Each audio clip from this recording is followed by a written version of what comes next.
Здравствуйте. Установили материнскую плату канального кондиционера.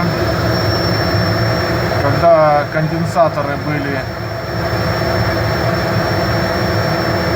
вспухшие, как бы взорванные, они потянули за собой два предохранителя по 3 фазам 15 ампер. Мы временно поставили перемычки, но сейчас все работает, слава богу, все хорошо. Все, спасибо за внимание.